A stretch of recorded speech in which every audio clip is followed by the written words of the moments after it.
Thank you. Good morning. I'm very happy to be here. I have given workshops in more than 27 countries, on mountaintops, on farmland, in busy cities. This is the first time in a tent. First time to give a workshop in a tent. So thank you again, and I'm looking forward to working with you. So Green said I should introduce myself. In my heart, I'm a farmer. And even though I work in an office, as soon as I get home, I'm in my garden. And my father and my grandfather were farmers. So I come from Australia, right down the bottom.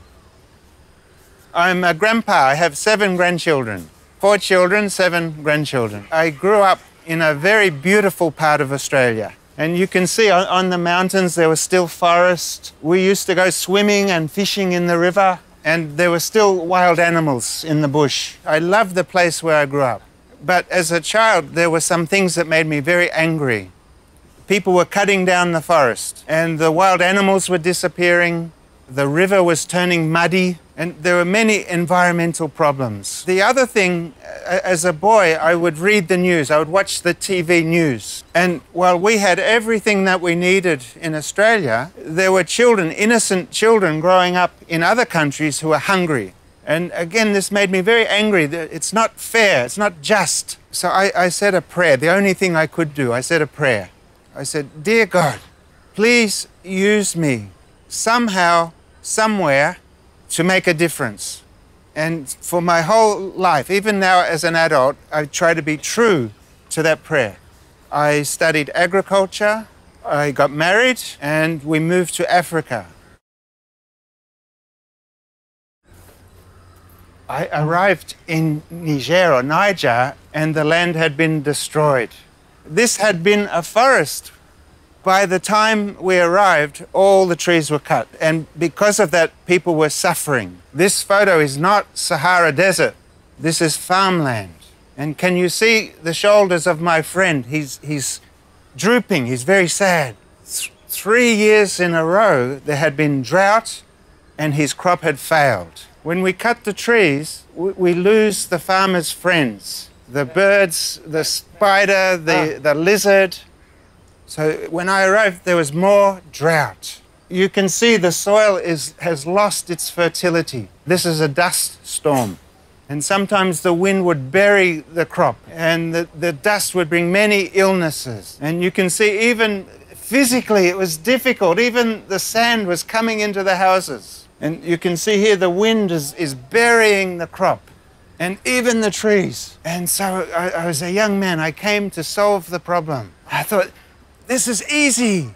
If deforestation is the problem, we just plant trees. And we planted and planted and planted. Nearly all of the trees died. Waste of time, waste of money, zero impact. And you can see the trees struggling, and the droughts were very severe.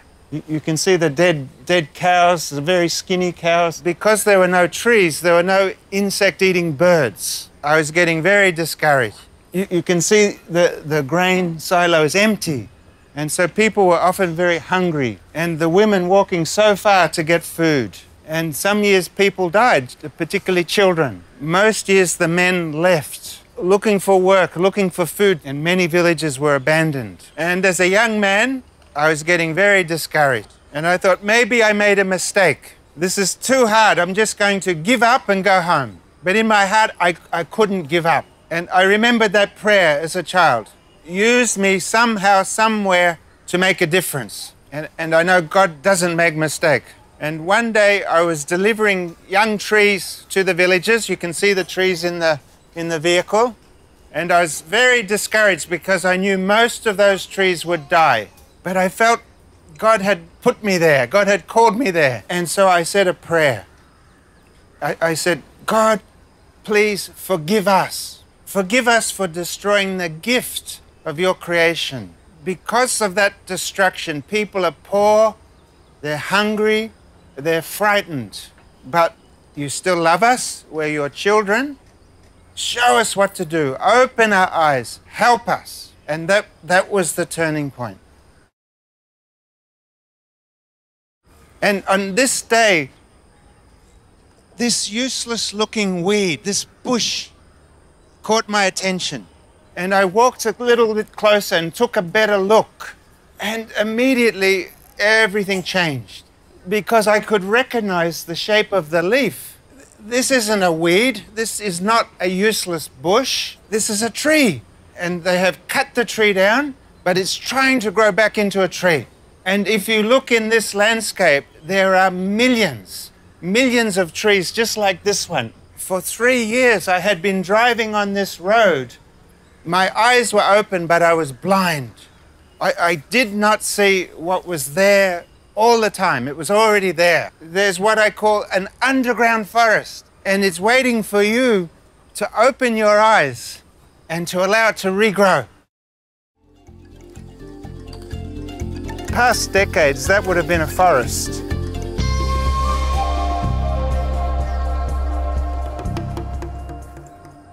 I call it the underground forest because when we cut a tree down, there's still half of the tree alive under the ground. And it wants to grow. It's like a spring, but we keep cutting it. We keep burning it. We let our animals eat it. We treat it like our enemy. These trees are our friends, and we have to let the spring go by managing fire, cutting, and animals differently. When we manage these things differently, the tree will grow very quickly. And even in a dry region, the trees can grow very quickly because these roots are deep. They're getting water deep and nutrients. And in Niger, the old men would say, "Oh, we can't do this work. It takes too long for a tree to grow. But I'm hungry today and I need a benefit today." It's not true. Trees can go very, very quickly, and we can see benefits even in the first year, small benefits. And so what is this method we're teaching? When you cut a tree, it will grow many, many shoots, many stems, maybe even 20, 30 stems, all competing for the same food and light. So the first thing we have to do is to reduce the number of stems. And we select the tallest, the strongest, the healthiest, and we remove the others. I like to leave at least 5 stems. If I only leave one, as soon as I have a need, I'm going to cut it, and there'll be none. But if I leave 5, every year I can remove one, allow a new one to replace that. In the second year, I'll remove the second one, and it will be even bigger than the first year. And in the third year and fourth year, and so on. So even in the first year, there's a small benefit, but every year the benefit gets bigger and bigger and bigger. And in Niger, a dry country, the result surprised even us. We were surprised. In 3 years, it's like this, and the land is becoming productive. Year 1, then year 3, and then maybe year 4. So if you look closely, he's already harvested some firewood. He's already cut some wood. He's allowing this tree to grow for next year to harvest. And then he's got 1, 2, 3, 4 others. And some farmers, they've stopped cutting the tree at the base. They only cut branches. And so the land is never bare again. Can you imagine the difference? Which one will be cooler? Which one will have lower temperature? Which one will have less wind? Which one will have more fertile soil? Which one will provide honey, firewood, medicine?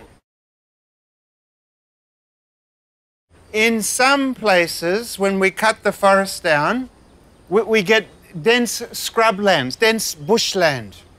And it's still useless. We can't move, we can't grow a crop. It needs management. So we use the same methods, thinning, pruning, and reduce the number of bushes, and they can become trees. Just regenerating what's already there We regrow from the roots what's already there, and the trees are starting to come back. And it's very interesting now, they started to leave the straw. They used to collect all the straw before. Now they started to leave the straw on the farm. Now they're starting to repair the damage. The women used to walk for many hours to collect firewood. They were suffering, and the children weren't in school because they had to help the mothers. As soon as they started this work, they had firewood close to home. As soon as they started the tree work, immediately there's a small amount of firewood available. And you can see the straw and the leaves from the trees, now it's starting to protect the soil. So now the soil is cooler, it's more moist, there's less wind, and it's more fertile. And you can see in a very short time, this is just maybe 2.5, 3 years, he's got a tree. This was a surprise to me as well. Trees can grow very quickly. And we can do this work with men, we can do this work with women, we do it with children, we do it with farmers, with herders, the livestock people. Do you remember that first photo, my friend with the stooping shoulders? He was very worried. How will I feed my children? What will I do in the future? Look at this man's face. Proud. He's not worried about the future. And look, many farmers say, I can't leave trees in my cropland. I can't grow trees with my food crop. Here he's growing his food crop right close to the tree, and it's growing well. The tree is protecting, it's fertilizing, and it's even making the soil more moist, more water. Crop yields are actually doubled. And you can see the leaves from the tree, it becomes fertile soil. And I know we can't grow crops in a dense forest, but if we pick the right kind of tree, so some trees work well, some trees not. So if we choose the right kind of tree and the right number, we can't have too many, and we prune it so that the shade is not too heavy, we want some sunlight to come through, then we can benefit from having trees on our agricultural land. But we can also do this method on grazing land, where we run the animals, and we can also do this method in forest. I will show a photo of land where the trees have been cut, and the land has become bare. And when it rains, even a small rain is going to cause a flood. And the next day, the soil here is dry. This doesn't make sense. How can we have drought and flood in the same time? It's because we've removed the trees and the soil has become hard like concrete. Now, if we restore the trees and we get organic matter back in the soil, like this soil here, this kind of soil acts like a sponge. It can rain, even heavy rain. There's no flooding. It's soaking and soaking. Only later does the water start to flow. Now, let's suppose there's a drought, there's no rain. Because the soil is like a sponge, maybe we go 1 day with no rain, 2 days, 5 days, 1 week, even into the second week, no rain, but there's still moisture in the soil. Why are we suffering from drought? Yes, climate is changing, but the big reason, we've cut down the trees. So if I ask you, what future do you want for your children? Everybody said, I want a better future. Part of the solution, we have to put the trees back on the land. And this was very dramatic. There was only a short distance close to the tree, away from the tree where I took the samples. So it was the same soil, but this one has been transformed. Crop yield doubled. You can see this photo is taken in a drought year. It had very poor rain. Away from the tree, the crop actually died. But here, it's a little bit cooler, it's more moist, and it's more fertile. So even in a drought year, farmers were getting food crop. Crop yields doubled. This farmer with no trees, this is the grain harvest. So this is how many kilograms? 300 kilograms of grain. With trees, the farmer harvested 750 kilograms. And so in Africa, where I lived, over a 20-year period, the number of trees increased on farmland to 200 million trees. Farmers benefited. Neighbors would come and see what was happening and take that idea home and replicate on their own land. And in 20 years, 200 million trees grew on farmland. And you can see the difference from space. Before the work started, there were nearly no trees. You can see the bare space. Within just a few years, now there's at least 40 trees per hectare. So the farmers copied each other and the idea spread. So this was on agricultural land, farming land. We can do the same work on grazing land where we put our livestock. And you can see the grass is growing in between the trees. And the trees themselves, the animals are eating the leaves from the tree. And even the seed pods of the tree. The animals can eat the seeds of some trees. You can see the seeds here. It's good animal food. In all these pictures, the animals are eating leaves and seeds of the tree. Animal production increased 5-fold because now there's more grass and the trees themselves are providing fodder. This farmer increased his milk production. From 4 cows, he used to milk 52 litres in 1 month. It increased to 176 litres because there's more grass and more fodder from the trees. Here, the animals were starving to death. Now they're regrowing the trees. They stopped the bush burning.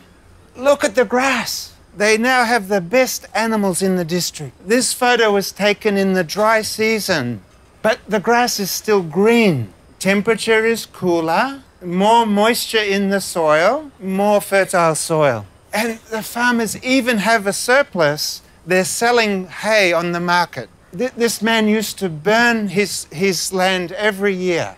His animals were always hungry and they would escape and go into the neighbors' farms. Now his animals don't go anywhere. There's more than enough grass on his own land. He increased the number of animals more than 400%. He's keeping beehives and he's selling timber. He said, Mr. Tony. He said, Mr. Tony, he's talking to me. My children are in high school. Yeah, and he paid the fees. My children are in school and building a new house, a brick house. So much soil erosion, so much flooding, damage. The people were poor, they were hungry. The men were leaving to go to the city of starting to regenerate the forest. Not 20, not 10, not 5. Within 2 years, no more flooding. We have fodder, we have firewood. Even our crops are growing better. So this was the photo I wanted to show when I did this demonstration. When you go to the city, sometimes you see a water tower, huh? What's happened to this water tower? Is it a good one or is it a broken one? Broken. It's broken. We have no control over the water. This hill has been deforested. This hill is a broken water tower. When it rains, the water gushes out. The next day, there's drought. But down in the valley, there's flooding and damage. On this day, there's only 2 days difference between here and here. On this day, it rained, and immediately there's flooding and erosion, very bad erosion. On the fertile land, the maize crop was destroyed. The next day, the stream is dry. Remember the sponge. If the forest was still on the hills, that stream would be flowing for many days. And if that forest was there, if the forest was still there, it would be very unlikely to have such severe flooding. And so this community restored the forest. It used to be close to the surface, and now it's gone deep. This community is repairing the water table by reforestation. And now they have water for drinking, but also for irrigation. It's for honey. They have traditional medicine, so they're treating illness but selling the surplus.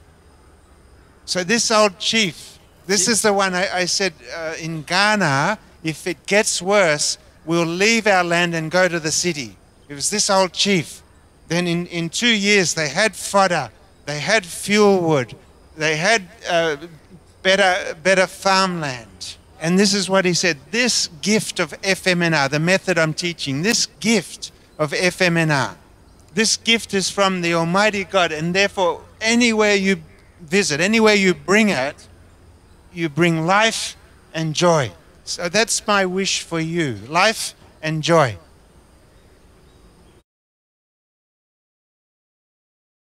And then we might want to do a survey, which trees are actually there. On this photo, this is agricultural land, and we walk, it looks like there's no trees here, but when we walked and looked closely, there were very small trees coming. You can see that we tied a rag, a cloth. So we just took a sample area, not the whole land, just a sample area, and we could see how many trees are coming, and we could see which species, which variety. They asked me, Tony, which species, which variety should we leave? And sometimes I know the answer, but many times I don't know. But many of you do know.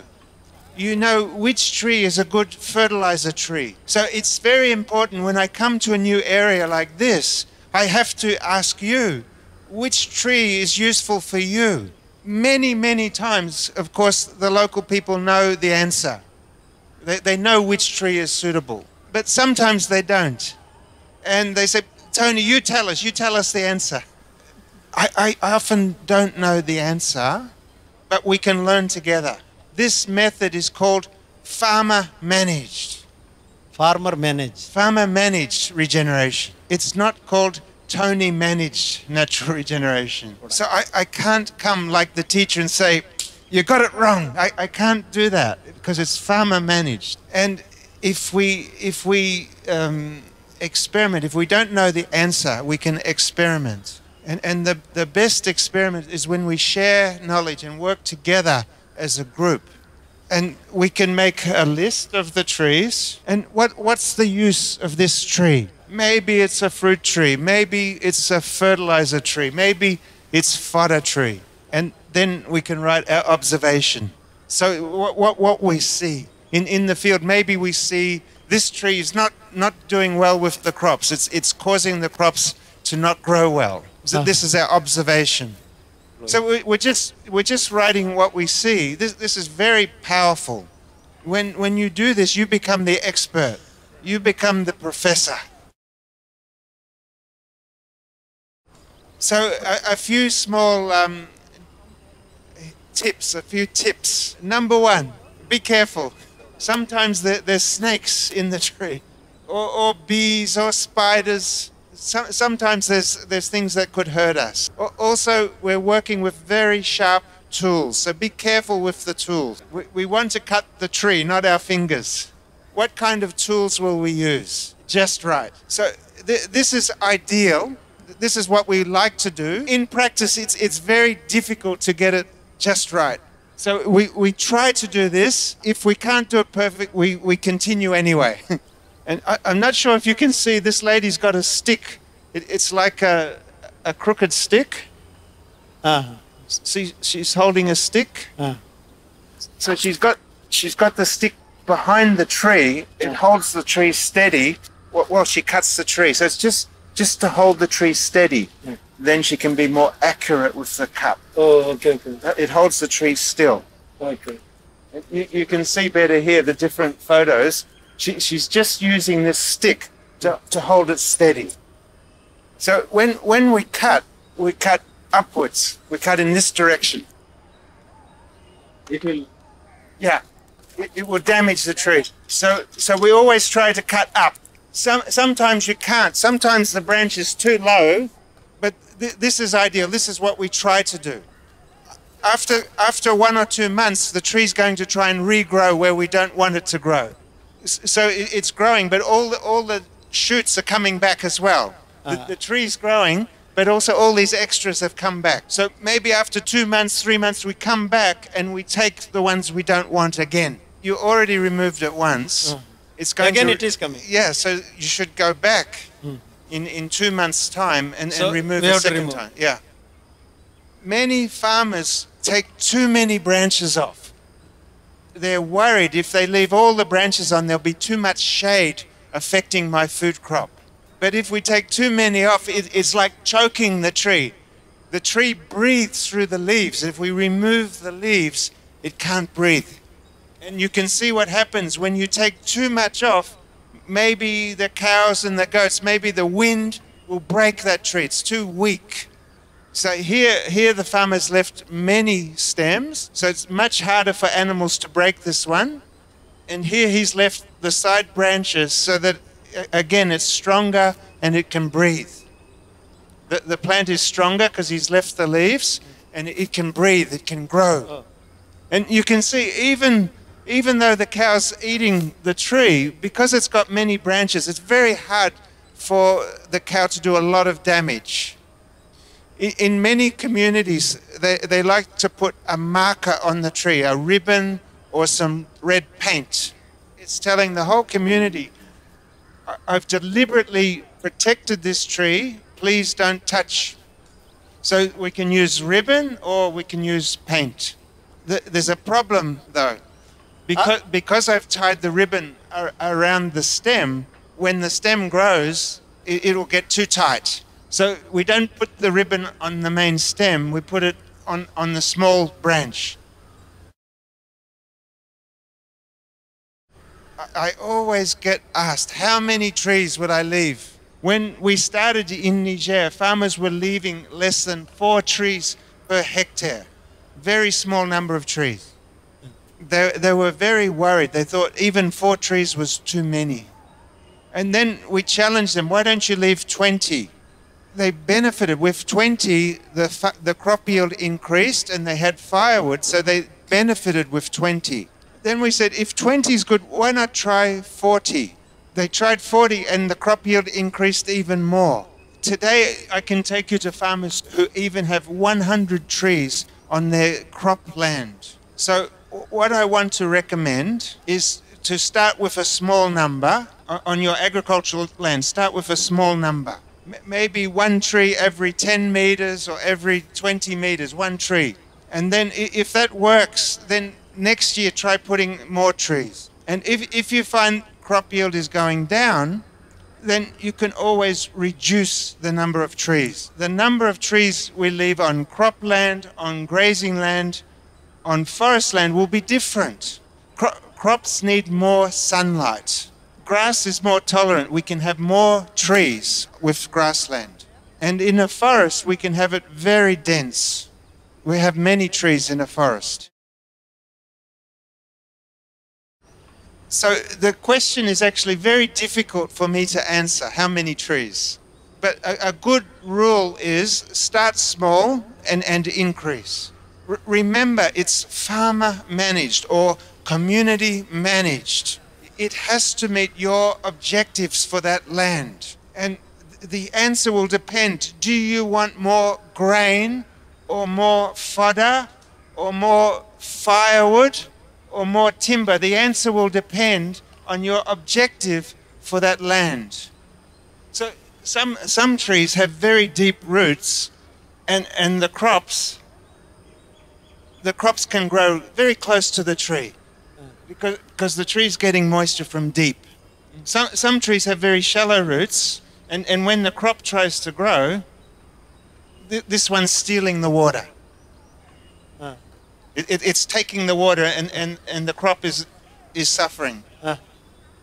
Some trees have very dense leaves so that the sunlight's not coming through. It's too dense, too much shade. But some trees allow enough light to come through that the crop can still grow. And this is why it's so important for farmers to talk to each other and to learn from each other's experience.